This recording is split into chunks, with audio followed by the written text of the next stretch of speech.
the thing with the YouTube lessons is I'm a terrible teacher.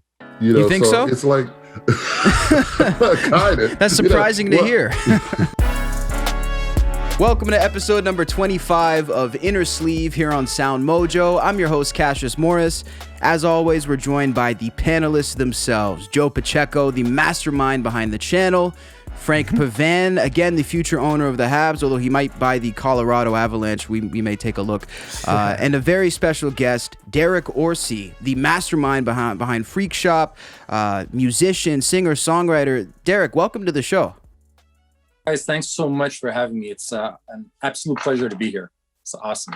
Man, it's an honor to have you on. Now, before we jump into a little bit of topical stuff, I do have to ask you on a personal anecdote. Is there anything that you don't do or you can't do? I mean, running a studio, doing all the music that you do, I mean, you must be going on all cylinders at all times. I am. And actually, my tech came over because I had some broken gear and he picked it up this morning and we just joked around. This is the only thing that I don't do. I can't repair my own gear, you know? So that's the one thing I'm outsourcing. But everything else, I mean, yeah, I songwrite, I produce, I record, I mix, I own the studio. So very cool. And you're also featured on SoundMojo as well, which people can check out. Yeah, I've been honored to have like a bunch of my videos like showcased on your playlists and your like page. And I think we have about 4 music videos and maybe a couple of live videos, something like that. Can't keep track, but it's great. Yeah, Derek joined like the SoundMojo camp around I'd say around this time last year, 2020, with some inspired rock songs, some great videos, and it's gotten good reaction from the SoundMojo crowd and even the Watch Mojo audience. You know, we've gotten some great results with those songs. So I hope, like, you know, and to, like you mentioned before, not to go too into depth now, but like the life of an art, not only is a producer, studio owner, studio manager, there's also the life of the artist, daily posting on 17 different platforms, you know, like all those things that people don't take into account, you know? Yeah.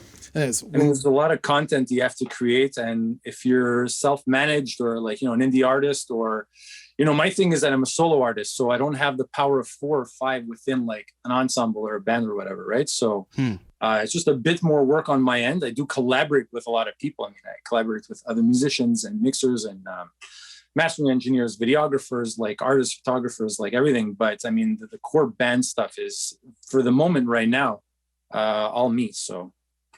Interesting. And we're definitely going to jump a lot more into this with Derek in the second portion of this program. So you guys stick around. Derek's going to stick around with us for the intro segment. And we did want to cover one thing that just came out in the rock and roll news. All the Van Halen fans will be excited about this. David Lee Roth has just released a brand new single. Now, it's not exactly brand new. The song actually first surfaced in 2020 as the soundtrack, part of the soundtrack for his Roth Project comic book. But he's decided to push this as the new single, and it's called Giddy Up. Now, guys, did you guys get the chance to hear this new David Lee track? Yeah, I heard it. It was. It's interesting. Like if I. You know, from experiencing David Lee Roth back in the solo career when it actually came out, like, California Girls and Just a Gigolo. And it's, again, in classic David Lee Roth fashion, totally off the wall. Like, I wasn't expecting this. It was what? Like, it's like upbeat country. That's what it sounds like. You know what I mean? And, like, the other one was, like, gigolo, loungy kind of stuff, you know, like, just who cares kind of stuff attitude. But yet, like, with a legitimacy that's, like, it's David Lee Roth, there ain't no mistaking. And the production's there and everything. So it's not like it was just like half-assed. It's just like you just never know what to expect with him. So I thought that was cool. Yeah. That's a good point, too. Yeah, I found it very unorthodox. And one of the things that stood out to me, and Derek, you know, and Joe as well, as producers sort of on that angle, you could probably attest to this. I found David Lee Roth's voice is held up a lot better than a lot of these rock singers' voices through the years. I mean, he can't hit the super high notes that he used to hit on like Running with the Devil, but it seems like his voice is in pretty good shape. Yeah, I don't know his practice regimen, but I mean, that's all on him. I mean, if he's performing that way, then he's either a really lucky guy or he's working really, really, really hard, you know? And then, like, I mean, from a production standpoint, anytime you get a talent in the room, there's a lot less work for you to do as a producer and engineer. I mean, the idea is not to overuse, at least for me in my productions, to overuse auto-tune and editing and all that kind of stuff. If you have to, you have to. I mean, you need to deliver something that sounds, you know, pro and like exciting and engaging. But, you know, the great singers are the ones that, I mean, I worked with a bunch that, like, on my phone, like through the speakers while they're recording, just filming them in the control room while they're in another room. It just sounds like the record, you know? Wow. So, I mean, it's really about how great the singers are. And I mean, I guess he's keeping it up. I mean, he's wild. Like Joe said, it's so cool. Like it's off the wall. It's always coming from somewhere else. You don't know what to expect with him. And it's pop. It's spectacular. It's awesome. I imagine that's almost difficult for artists because, you know, once you have your niche, like people just expect you to stay there. But if it's like off the wall type of thing, artists don't really bounce around as much, or maybe not feel as comfortable to bounce around as much. But like someone who's established like him, I feel like he has the liberty to do so. But it's interesting to see that because you're so used to artists just sticking in their lane, and that's what that's what you know them from. But good on him, I guess. It's often a double-edged sword because if you stay in your lane, people hate you for staying in your lane, and then if you try to venture out, you get slapped. Stay in your lane, right? To go back to what Derek and Cassius brought up, like I've always said this. Like I noticed this early on, working in the like 90s when I started getting into recording and understanding, like, because I grew up in the era of the vocalist, right? The whole kind of singer guy, you know, the big voice, and then I realized, you know, like you're saying, like his voice managed to just sound the same, right? But I noticed, like, with even like a Bryan Adams, or like there's certain singers where they just are themselves. They're not trying to sing high. They just sing in their safe That's how it comes range, out. and that's how it is. So like, and I remember saying this in a session to a singer once, like, don't try to outdo yourself all the time. If sing in your mid range where it really sounds comfortable, natural, and in 30 years you'll still be able to sing the same song because it's your range. It's not something you try to impress people with the high pitched because it was the style back then. And then destroy your voice also, potentially. Yeah, and then like you're still touring at 50 and it's like you can't hit those notes anymore, you know? So that's a good point. I mean, that's so true. 100%. Go big or go home, right? I figured that's what it is. It's true. I've even heard. Sorry, go ahead. No, you go for it. No, I was just going to say, once you sort of sing in a certain register, I've heard also, sometimes it can make it so that your voice can only sing in that register. I don't know what the truth is to that, but... I mean, it's just your natural range, I think. You know, and like Joe said, it's the same with it's the same way I coach every like instrument or band member or artist or whatever. It's not only vocals; it could be guitar, it could be drums. I mean, if you're always trying to play to the peak of your level, you'll have a hard time because you're always just trying like hanging on. But if you're gonna just bring it down a notch, and it's not to inspire musicians to do worse; it's to inspire them to raise that bar so that they could play better. But you never play to the bar, play just right below the bar. And like, if you want to push through it, then push through it. But like, don't start there because then you're ultimately going to fall, right? So just, you know, it's your job to practice and get ready for studio, but like you come in with whatever skill set you have and you should always play not to the limit, but just below so that like you're always in a good place. That's interesting. That makes a lot of sense. See, this episode will be a fountain of knowledge for indie artists especially, so that's why you guys have definitely tuned into the right place. And I think we could say David Lee Roth, thumbs up from us. I think it got a pretty decent reaction. Yeah, that's cool. The best. Yeah, man. It's good to see the legends hitting the studio, even with all the craziness that's gone on this year to keep it going. So, speaking of legends in their given fields, Kirk Fletcher is on the podcast today. Actually, a suggestion from Frank, who now Frank, you've been open on the show about how you're mostly geared towards sports, but Kirk was one of the music guys that really jumped out to you. You know what's funny, and how this all happened was last summer. We had some renovations happening around the house, and the people who were installing doors were playing music like on the balcony as they were working. And I hear this song that's just so like vibey and groovy and, well, bluesy. That's what Kirk is. But I'm just, you know, it's a long song. It's like 7 or 8 minutes, but it's just, I didn't want it to end. And even though it was that long, and, you know, he's got such a crisp voice, such smooth guitar playing skills. And so I looked up the song. I asked the guys, oh, who's this guy? Who's this guy that's the music playing from? And it happened to be Kirk. If you want to listen to that song, it's called Silver Spoon by Kirk Fletcher. Really great song. And he just popped up into my mind. Last year at that time, we weren't doing this, but he just, you know, he stayed into my mind, and I said, look, let's reach out. He was super cool at his time. Cassius, you had a great interview with him. Truly one of like the great blues musicians. He's currently based out of Switzerland. And I really enjoyed your chat with him. I really enjoyed the fact that, you know, he grew up playing in a church, as his dad was a pastor. That's kind of like was his the beginning to how he formed his career. Yeah. And that's kind of how it all came to be, man. Yeah. That's so cool that actually stood out to you in that way. And like, you know, it's always awesome when you're either walking past somebody's house or somebody's driving by you and you hear a song and, you know, nowadays they have those apps that you can just identify it with, right? I think those are always great moments. Yeah. It stuck with me. But what did you guys think? We'll pass it over to Derek. What did you think of Kirk? I mean, he was like, you know, super well spoken. He like had like this great experience in his history, and like I felt the blues in him. I think his story is great. You know, his beginnings are great. And yeah, I mean, like a totally vibey guy, and I totally dig the interview. Awesome. I dug the interview as well. It was interesting to see, like, when you asked him about the blues scene in Switzerland, you know, and I know from like having read a lot of Miles Davis and doing that kind of stuff that like blues was huge, and so was jazz in the 70s, 80s, and always has been huge in Europe. So much so that like Miles even moved there and lived there for a while because of how he was adored by the audience, and not just like, oh, it's a guy playing jazz or whatever, you know, by certain crowds, you know. So I'm not surprised at all to hear that like there was, you know, a big scene over there.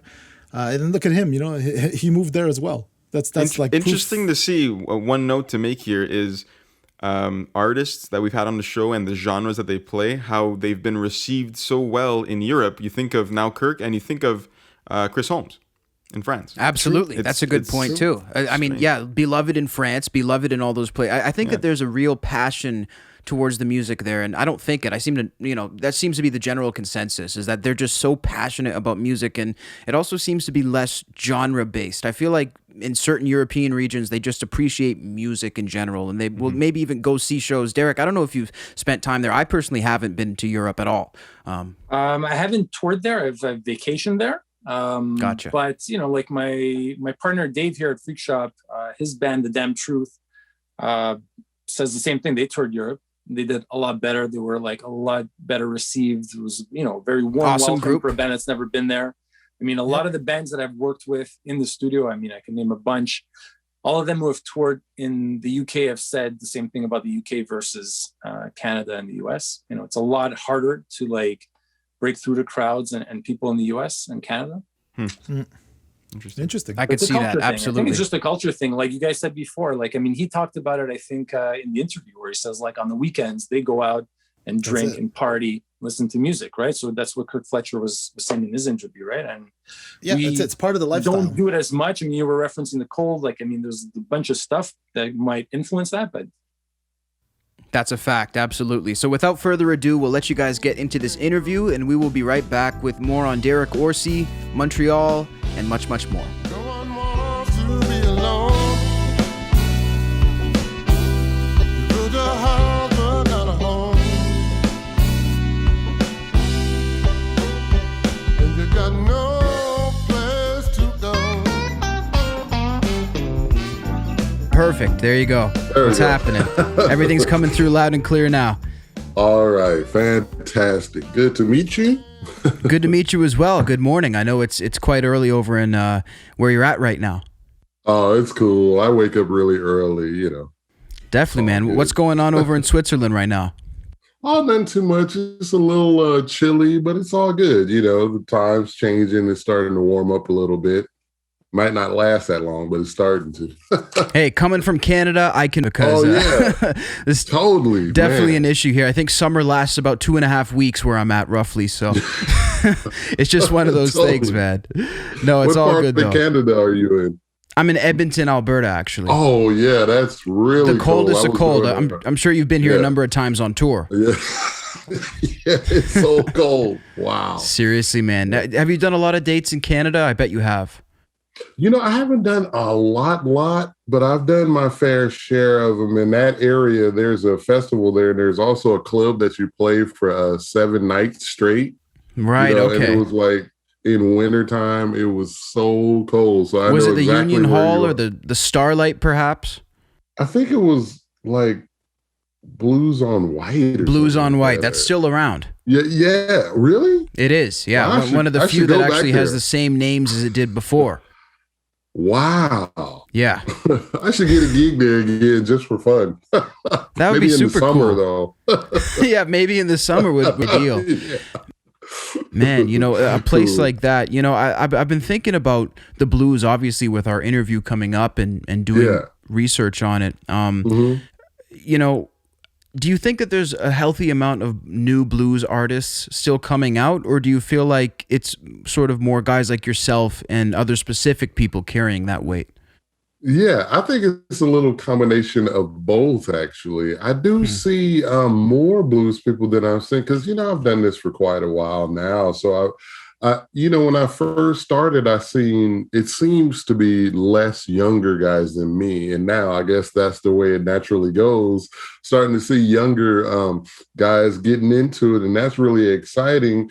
As well as the blues is one of those kind of art forms that constantly kind of reinvents itself in different ways. I think that it's, has parts of all different kinds of music, especially American music. But there's, there's a blues festival all over the world.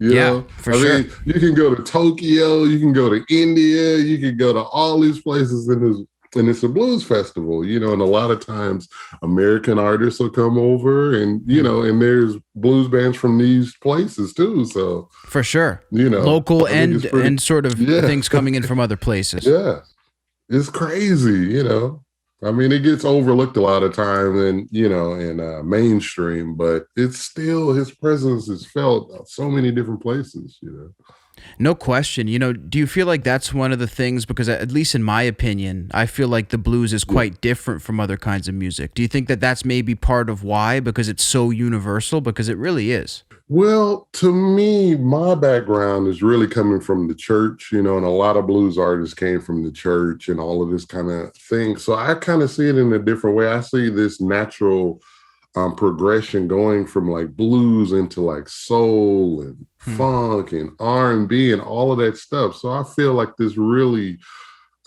foundation and this real like kind of funky rule kind of thing is kind of in so many different things. So it's hard to kind of put a box, put it in the genre and just say, oh, this is blues, da-da-da-da-da. Because I think it's just so, it's so much bigger than that. Rock and roll. I mean, exactly, right? The origins of it is all pretty much, I mean, I think it wasn't even rock at first, it was blues.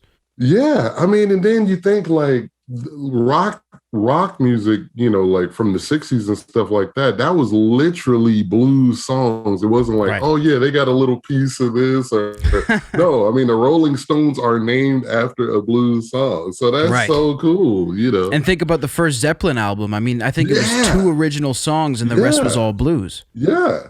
It's crazy. It's like, and it goes for, soul music and stuff, because I kind of look at like gospel, soul, blues, rhythm and blues. I kind of look at that from my way of thinking about it, kind of all one and the same, slightly different. Maybe the beat's different, maybe the subject matter is different, but yes, very good point. Who do you have on your wall back there with the double neck guitar? Oh, this is Earl Hooker, famous Chicago blues guitar player who was sort of like just a revolutionary guitar player, fantastic slide guitar player. And he was like using effects and stuff way back, when they first came out, and just amazing musician, One of the pioneers, because I noticed that's the only thing I see behind you, so it must be rather important.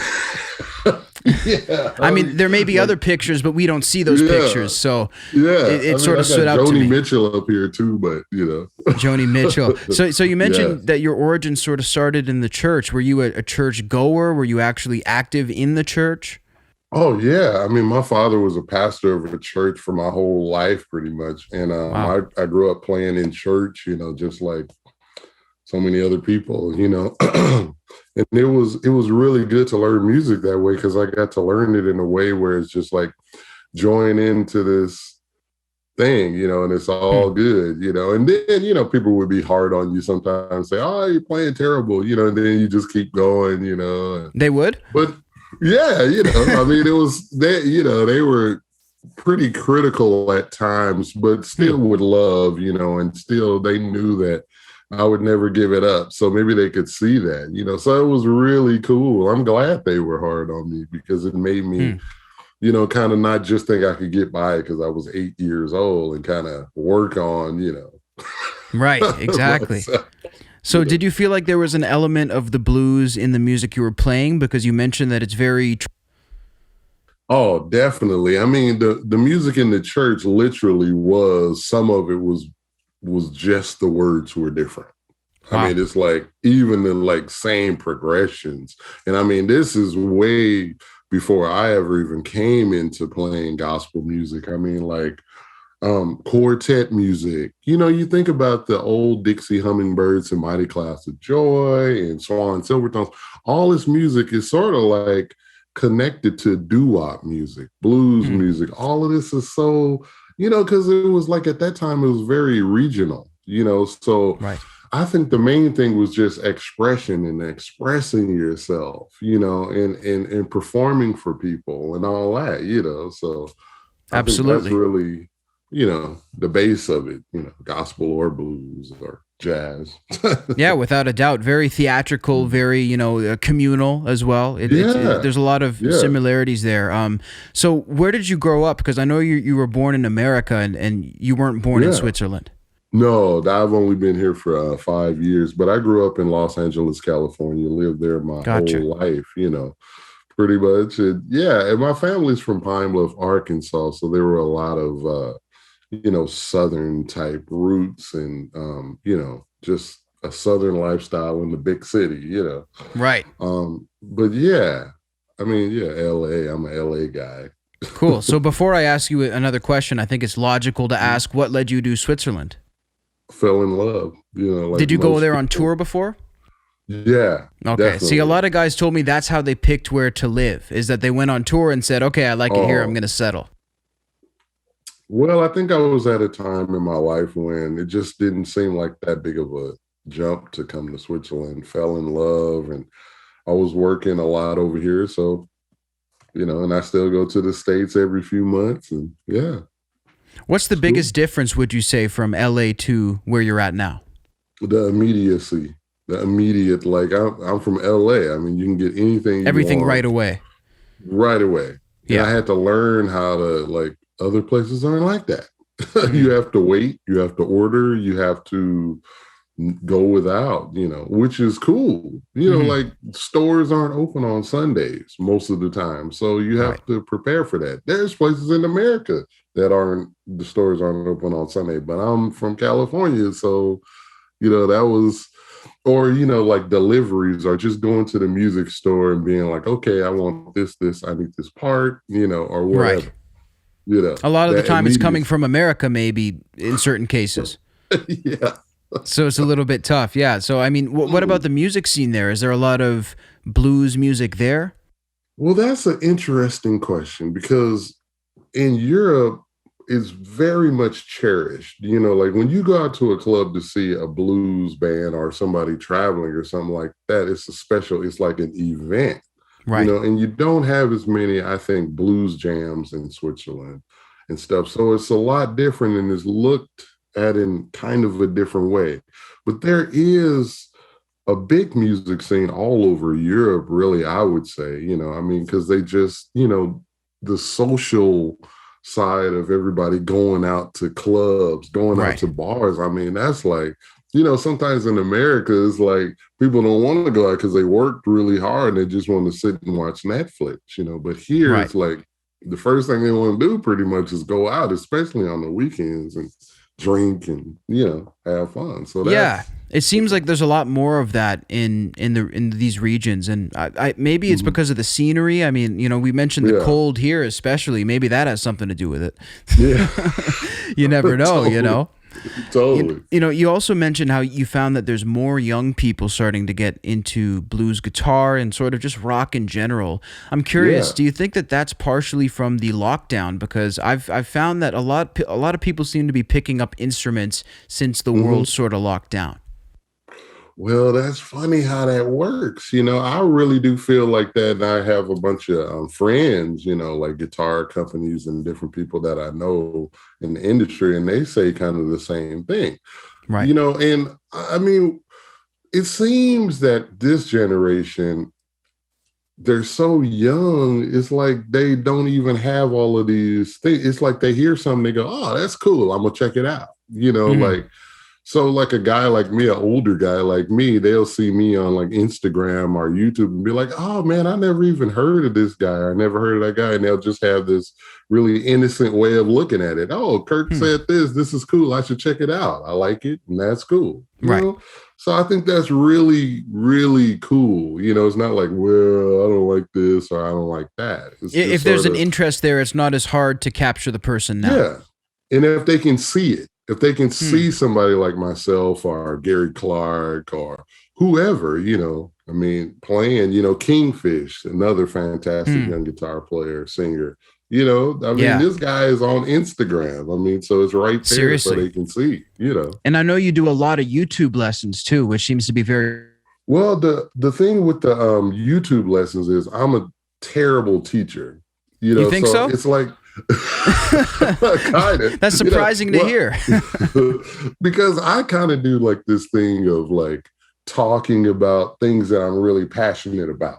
And that's my kind of span on teaching guitar. You know, like if I'm showing somebody like a rhythm guitar part on a record, be it James Brown or Muddy Waters or B.B. King or Eddie Taylor, whoever, you know, it's like, man, I'm into this, you know, because it was fun from, you know, the get-go with me, you know. From the beginning, it was fun. So I just try and share those things, experiences. Well, you might not want to do that. You might want to focus on this. Stuff like that, you know, more so than, well, you put your finger here and you know. So, less mechanical, more about sort of the fun of the experience. And I don't think that makes you a bad teacher, though, because I think a lot of people would, I mean, clearly they're interested in learning in that way. Yeah, well, you know, I've been fortunate, and it's really been able to make me feel more positive about this time that I've been off the road and things like that, you know. Oh, for sure. And I mean, you have 2 nominations for the BMA Awards also, which congratulations on that, by the way. That's really exciting. What did that mean to you when those came in? Well, you know, these things mean kind of different things. Now, I've been nominated for these awards in different ways, you know, like guitar or something like that. You know? But now being like an artist myself, you know, they mean something different. I mean, I'm being acknowledged for my contributions as an artist, as opposed to just being a guitar player on somebody else's record or something, which is cool too. Don't get me wrong. Which is cool too, but I know what you mean. It's your baby. Yeah. You know, and it's not like an ego thing. It's just more of like, wow, you know, somebody else liked, you know, what I created. And it's being recognized in that way, right? Yeah. No, and that's really fantastic. You know? Yeah, so I'm happy. You know, I'm also curious about, and I believe it's a charity, but I'd be curious to hear more of what you have to say about it. The Keeping the Blues Alive.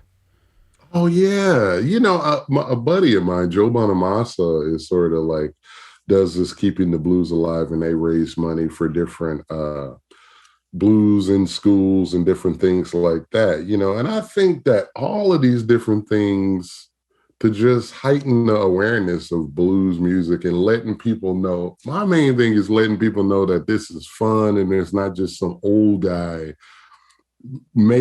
telling you about something that's like hard to grasp, because I kind of understand that. You know, I'm a preacher's kid. You know, my father was a pastor and he'd be up there talking about this long sermon. I'm just like, oh my God. Right. So like making it fun and making people be able to relate to things and seeing the connection in modern music and all these different things is kind of where I'm at. You know, it's like you know, I mean, so heightened awareness in a fun way. I mean, Joe Bonamassa, guitar players love him, you know, because it's something now that they can see, you know, and it's exciting, you know. Right. You mentioned that a lot. I mean, it seems to be more important by the day to have your social media marketing and your YouTube marketing. It almost seems like you can't really do it without these things at this point. Yeah. And I think that is a really fantastic thing. And I think it's really kind of a weird thing too at the same time, because, you know, the Instagram is like, that's a minute long, you know, and a lot of times, myself included, our attention span is shorter now. Because when I was young, I would listen to a whole record. Like I would buy Stevie Ray Vaughan, Texas Flood, or something like that, and I would listen to the whole thing over and over again until my next allowance so I could buy another record. Right. So you really, get that music internalized. But now it's different. Now it's totally. But I also tend to think that I think it's going to make a comeback, because if our attention spans get lower than 15 seconds, we're really in trouble. Yeah. I think it's all going to make a comeback. I think it's really the guitar thing. I think this whole pandemic thing with the guitar, listening, recommendations, more people maybe like myself, a little bit older, just saying, hey, check this out. It's cool. Vinyls made it. I was just thinking that too. Yeah. It's interesting how that's back now. Yeah. And it has been for a while, I think. Yeah, absolutely. I'm happy. Totally. Speaking of guitar, one thing that so many people struggle with, I mean, we just saw Steve Vai had major surgery on his, on his elbow and all that. I actually broke that story with him. It was crazy to see him like that, but it made me wonder with other guitar players, like such as yourself, how do you maintain your hands, your wrists after so many years and hours a day of use like that? Well, I've developed kind of the way I play is sort of like not a hard, it's a very light way of playing, and a very, whatever's the loosest way I can possibly do it. I give my picking hand just enough pressure to hold the pick. And with this hand, I don't use like heavy strings and like high action or anything. So I kind of, over the years, just sort of worked in the least amount of effort to get the most out of, and I've tried to come up with sort of like a bigger sound, but using less pressure. So I don't really ever have any, when I played like, every day out of the week, jazz band, practicing all of these different things and playing at church and on Sundays and gigging and all this kind of stuff, I still didn't really get any pains or anything. I guess it's just my technique is I try to really make it, efficient, light, and just kind of, but who knows what'll happen in the future. Maybe I will have to do. Well, let's pray that it doesn't. I mean, I'm happy, we're not trying to jinx anything. I'm knocking on wood over here on everything. I'm playing the drums over here. No, but it's funny to think of that because, would you say that more guitar players, because you obviously know a bunch of professionals in the field, session guys, guys who have their own groups, would you say more guys don't have issues or more guys have issues? I would say more guys don't have issues. I would say I know some really, really amazing guitar players, and from time to time you hear about them saying, and usually I guess we all just kind of stop. We're just like, when it hurts too bad, something a little bit weird or something, we'll just kind of stop if we can.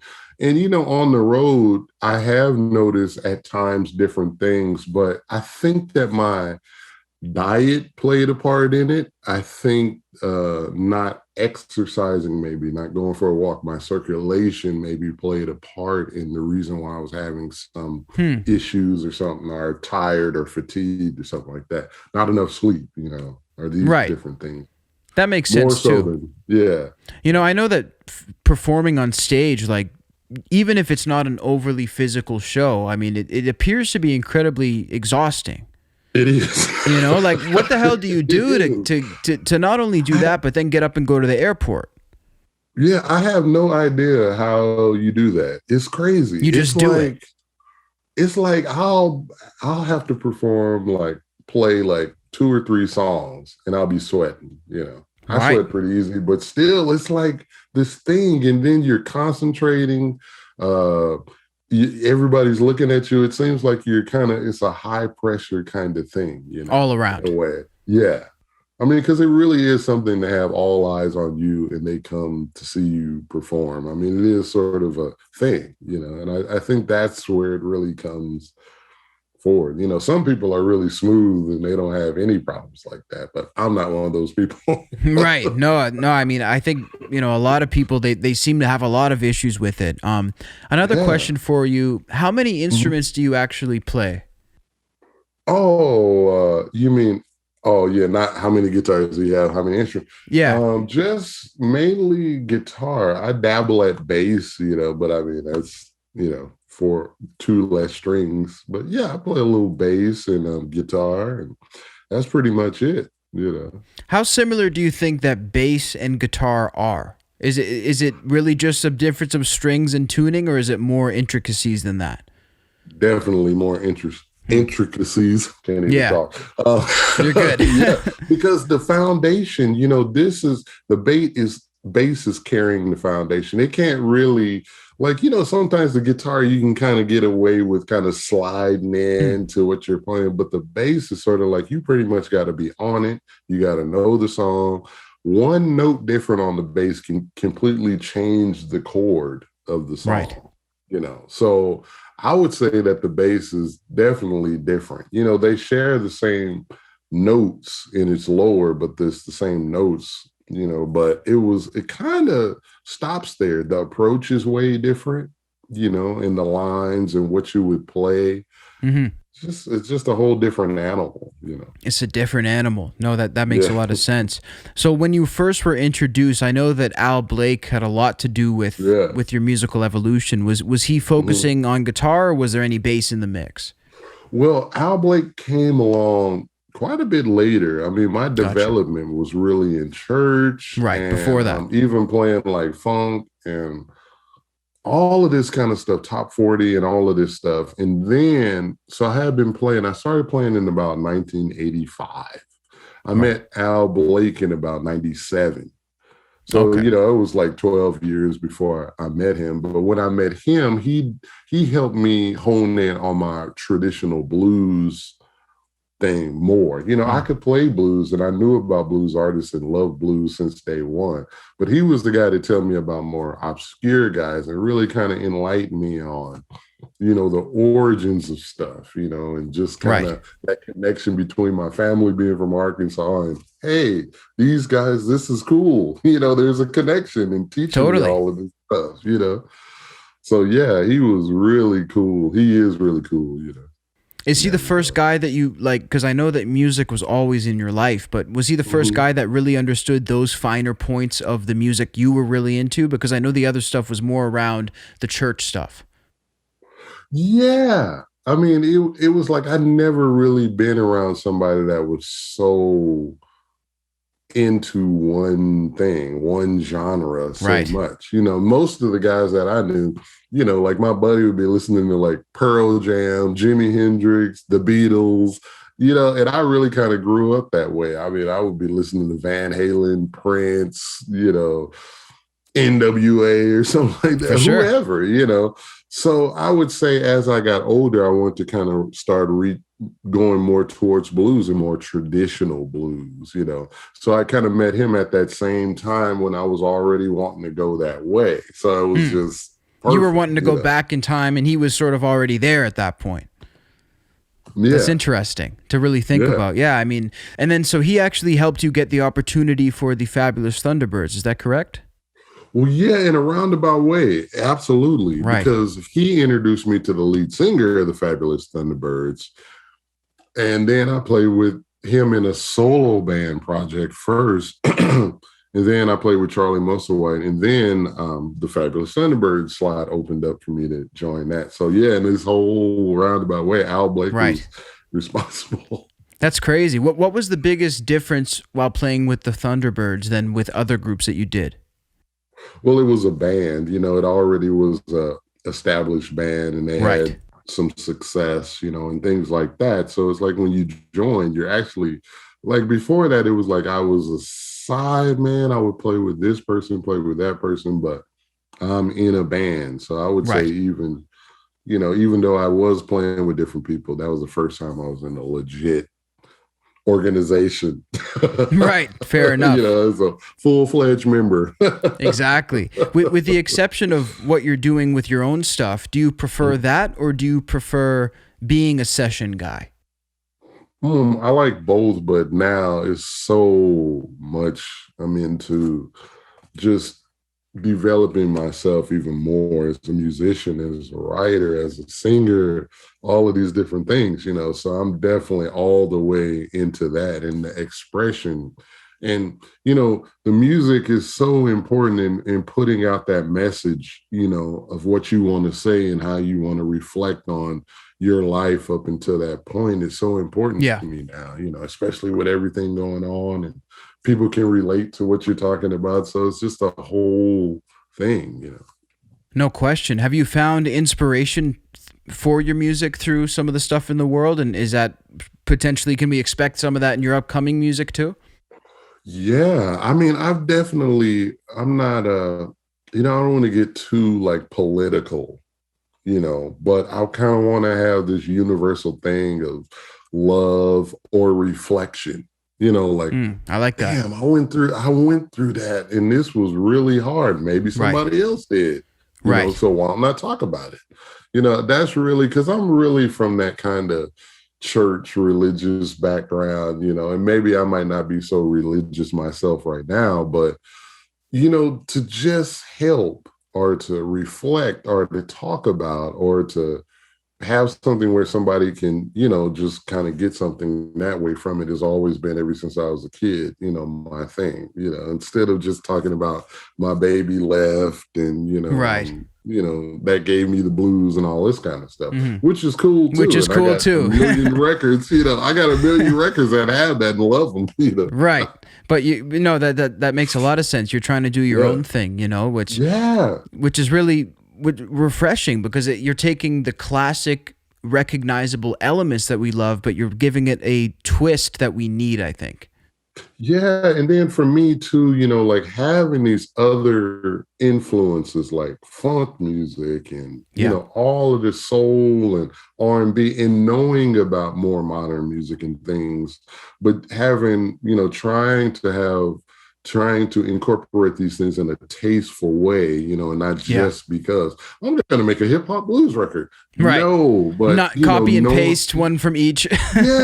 Yeah, but knowing that, oh, that's funky and that can kind of relate to that same sample that I heard on, you know, some hip hop record or, you know, just the groove or the subject matter or whatever like that can kind of do it that way. And I think that's what I'm kind of bringing to the table more so than, you know, maybe a regular dyed-in-the-wool blues guy that I love so much. Definitely, in a tasteful way too, which I absolutely love. So, Kirk, I've really had a great chat with you. You know, before we wrap it up, I just want to know, what's the venue that you really want to hit? It could be a festival, it could be, you know, any sort of place that you really want to hit when these restrictions that in current day we're in finally lift. Well, you know, a couple of my favorite festivals to play is one in Helena, Arkansas, called the King Biscuit Blues Festival. I love that festival. It's just nice. You know, my family's from Arkansas. And then the other one actually is in Canada. The Edmonton Blues Festival, Labatt Edmonton Blues Festival. I love that festival. That's awesome. I've actually never got to see that one, which is a crime. It's so cool. I mean, the area is really cool. All the people are really cool. You know, it's just a hang. It's really cool. That's awesome. You know, I'm not just saying that because I'm doing this interview with you. No, I was going to say, really, I mean, other than Edmonton in the winter, which I know that's when you really want to come. No, I'm just joking. No, we'll make sure it's cleared with you with a massive crowd in the summer, as you deserve, my friend. Oh, thank you so much. Well, listen, thank you so much for your time, though, and we encourage everybody to go check you out, Spotify, and we have all those links in the description.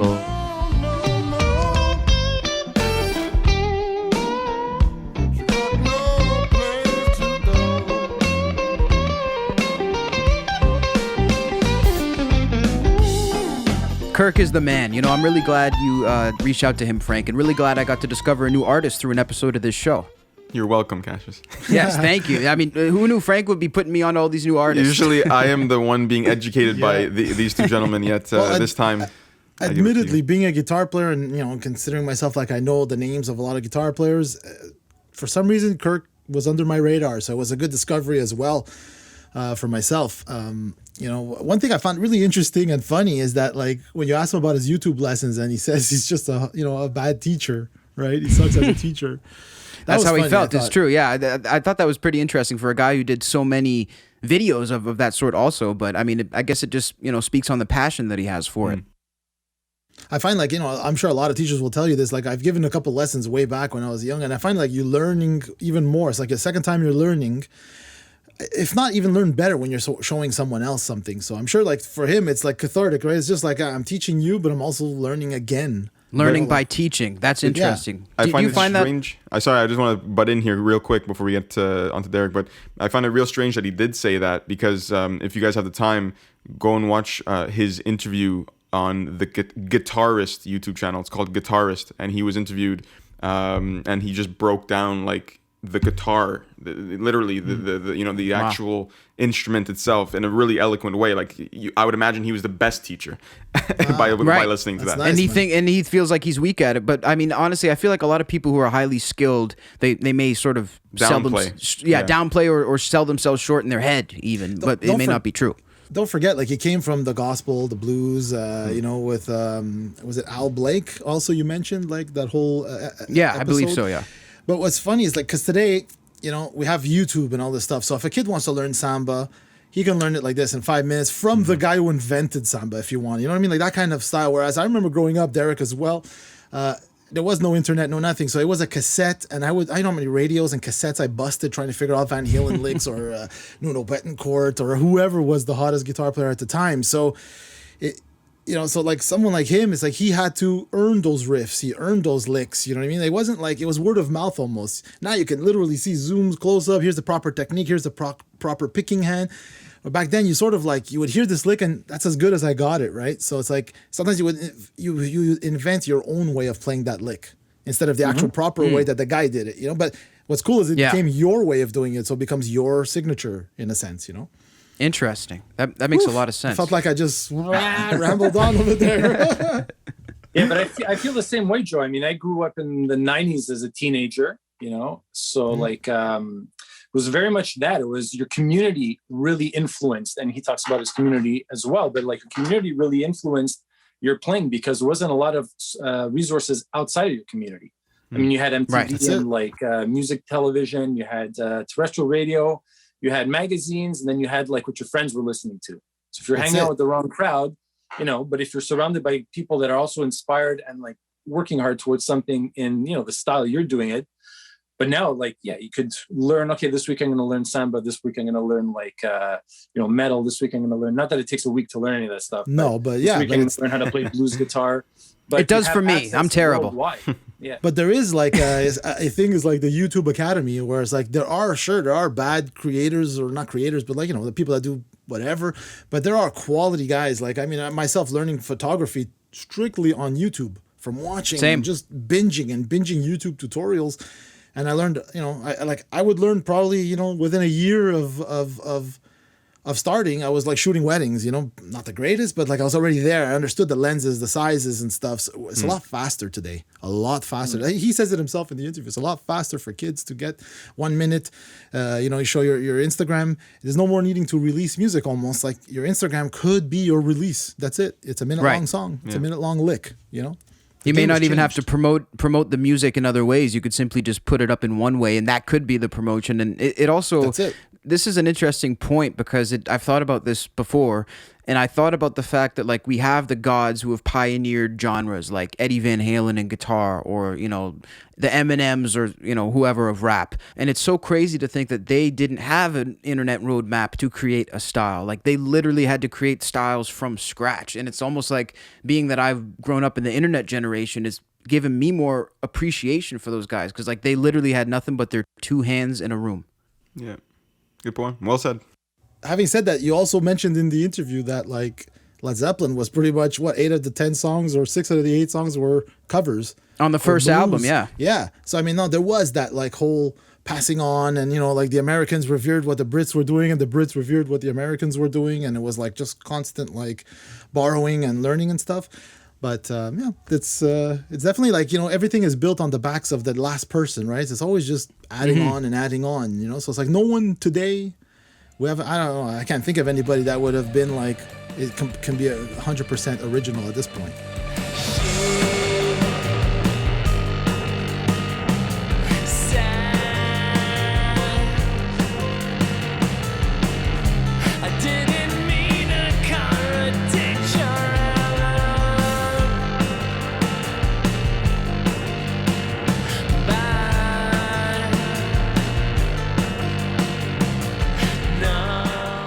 you struggle with that, Derek? Like, especially if you're making so much music all the time, like, what's it like for you, sort of in your environment?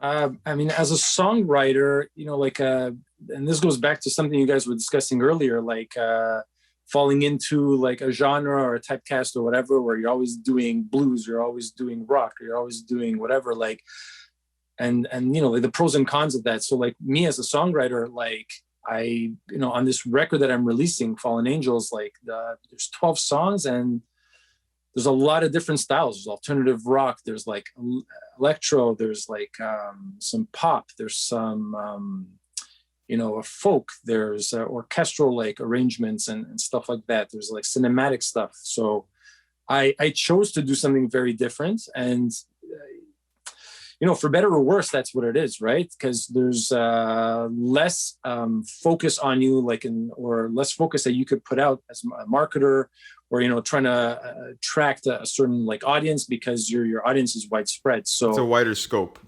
Yeah, I just chose as a songwriter to do that because, you know, initially this record wasn't for release. It was really just for me to like be creative. And I figured, just why not share it? I mean, it's foolish not to. So, I mean, it was on the shelf for a bit. It was just something that I created. But I chose not to take a focus. So yeah, as a songwriter, that was my choice. And it could be difficult. It could not be difficult. I work with like a lot of other artists where they're really focused and, you know, we'll just write pop, we'll just do rock, we'll just do indie, we'll just do hip hop or whatever it is. So that's, I mean, my experience, my process, songwriting. Here's a question for you, Derek. You said you chose to make it this way, so that answers that. But was there ever a battle in your mind of whether I should widen the scope or should I not? Like before you actually settled on choosing what to do with it. You're talking about the songs right now? Yeah. Like you were talking about how you chose to make a wider scope or a wider I just focus. wanted to tell a story, you know, and I think like stories are not linear, at least not the exciting ones. So it's like it's a concept album. I mean, I was really inspired to do my own version of. I'm not talking about stylistically or musically or any of that stuff, but you know, Dark Side of the Moon, where it's a concept album, right? Or I thought Kid A was another kind of concept album by Radiohead. Like a story, but it's not linear. Yeah, exactly. I mean, because no story is linear. If you watch a movie, it's not linear. There's ups, there's downs, there's like climaxes, there's, you know, beginnings and endings are all, you know, it's all the same in songwriting. I mean, you could break that down to a song, you break that down to a record. That's always what I thought a record was like a bigger song.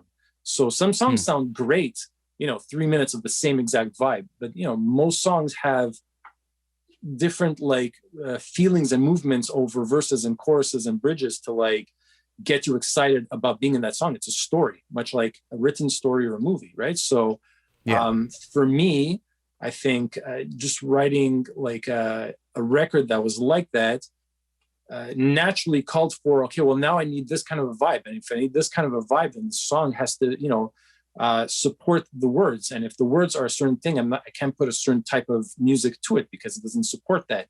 And I mean, at the same time, I'm also a lover of a lot of styles of music. I was a DJ for 10 years, so I loved diversity. I wasn't like a hip hop guy or a house guy. I was like an everything guy. It was to spin rock, reggae, hip hop, house. Did you do stuff like at venues, or was it mostly like at the studio or at home? I was like professional, like, you know, in bars, clubs, restaurants all around the city, Montreal. I mean, I did Osheaga twice. Wow. So yeah, not the main stage, the artist world, but I was performing. Hey man, still.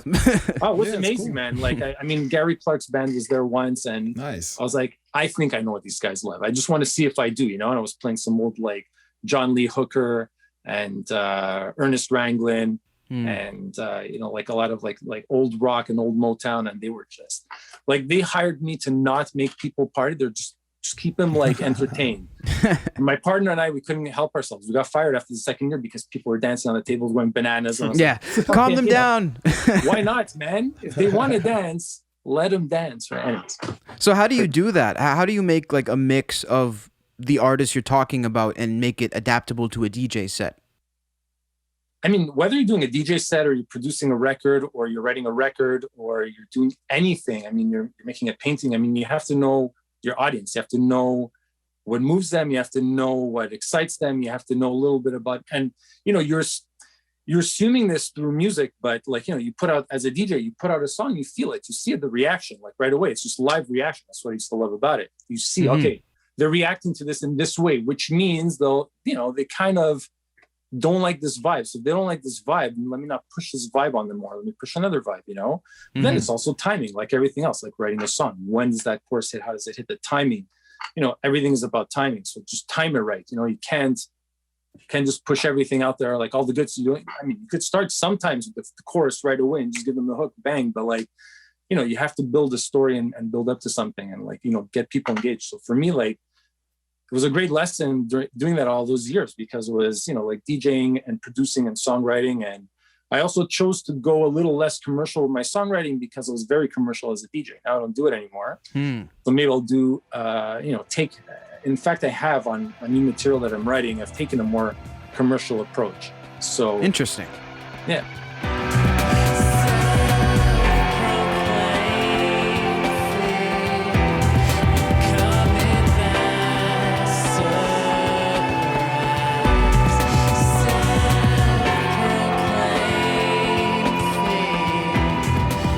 So it's a lot of ebb and flow with sort of what you can do and what you're capable of doing, and then implementing them at the right time. I think it's really fascinating, and definitely people should be excited for the record when it does come out. Derek, one thing I do want to ask you, because we've talked a lot about how we're excited about festivals and shows, and obviously anybody watching this probably is. And of course, this is, let's say we're in a perfect world, everything's back to normal, everything's open. What's one festival or show that you would really love to either attend or perform at? It could really be either or. Oh, wow. Are they still doing Lollapalooza? Actually, it is booked for this summer. Yeah. Yeah. So I'll pick that one. Why not? Like, very cool. As a kid, it was just all those Lollapaloozas, like from the early 90s, were like, the lineups were insane. It was just like every summer you got excited about, all right, who's going to be there this year? Pearl Jam, Red Hot Chili Peppers, Soundgarden, Sonic Youth. Like, it was just like so many great bands. It was just insane. Madness. Yeah. I feel like that festival for me personally was the first one I heard of that did that festival vibes. I feel like maybe, is it possible they set the trend for a lot more festivals? Because there always was, there was Woodstock, there was, Montreal, we had our jazz festival, but I'm saying, I'm wondering if that one really sort of like snowballed into all the festivals we see today. I could see that. I think that Lollapalooza, it seems to be a festival that even non-music lovers know of and they recognize as a staple in music. I think there's Coachella is another one, but I think there's very few that are sort of recognizable like that. I know we could talk about this all night. Well, we'll have to rein ourselves in here eventually, but this has been a really cool chat. And Derek, what can you let people know just about what you have coming out and also where to find you? Yeah, so I just released my debut solo record, and it's called Fallen Angels. It came out on June 7, which was actually my 40th birthday. So I gave that to myself as a gift. Nice. And happy belated. Yeah, happy belated. Yeah, thank you very much. I appreciate it. That just came out. There's 12 songs on that record. 5 had been previously released over the year as singles. But that record is out. You could stream it online everywhere. And we talked about it a little bit before. I'm super proud of this record. It was definitely a journey to be on. It was the first time I worked by myself. I'd been in bands for years before. I've worked with artists in the studio producing, but to write and produce and really focus on one record was a crazy experience and journey, and I love it. So that's out. You could check me out on SoundMojo. You guys have a bunch of my videos up. Crash and Burn, Faire la Fenêtre, How to Make Peace With, and Infinity the Thief are out. And again, thank you so much for the support. But otherwise, you could hit derekorsi.com to find me. So that's DEREKORSI.com. I think there's probably a link below. Yep. The links will be there. You could hit up from there very easily, like Facebook and Instagram and TikTok and YouTube, and my Spotify link and Bandcamp link is there. You could stream, you could buy, you could watch videos, you could do whatever you want. Hopefully it's entertaining enough for you, and you stick around and enjoy it.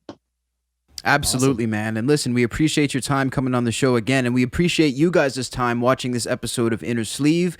We hope you enjoyed it. Leave your comments about Kirk Fletcher. Tell us what you thought about the David Lee Roth track. We want to know. And also, while you're on our page, make sure to click subscribe. Did you want to add to that, Joe?